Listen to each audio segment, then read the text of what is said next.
How do you figure out what a giant piece of mechanical equipment is? I was wondering what that is. There's like an enclosure. So this is the fresh air supply that goes down. We're looking at some old infrastructure, but it's pretty traditional for offices or high rises to have the same kind of stuff. This is just end of life. So here we have, you guys have seen water heaters before. Here's a giant one that's like 10, 15 feet tall. There's basically these three heating elements in here. It's a storage tank. There's pumps that move it around. It looks like a boiler right here that looks a little more modern on this side, and then this looks like on this side next to it, the original specified boiler, potentially.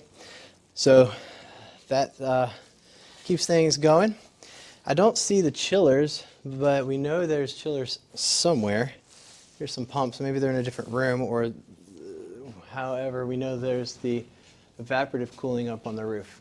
However, I wanted to show you this. This is, how do you figure out what a giant piece of mechanical equipment is? This, in a high-rise like this, chances are, if you have a big thing, this is the DOAS. This is a dedicated outdoor air handling system. And how do you know?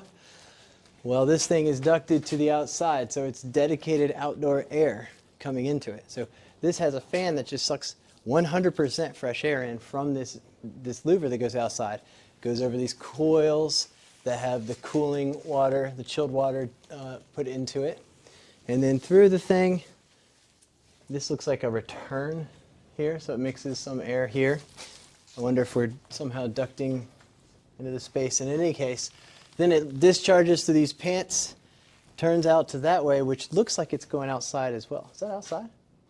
No, you know what? I did see it. On the other side of this, there's a duct that goes down. I was wondering what that is. There's like an enclosure. So this is the fresh air supply that goes down through a chase through this building, and then it's probably branching off and feeding each of the apartments a little bit of fresh air. So that's your standard hotel or multifamily DOAS, particularly in a high-rise scenario where you have a lot of floors. It's just more practical to centralize the systems.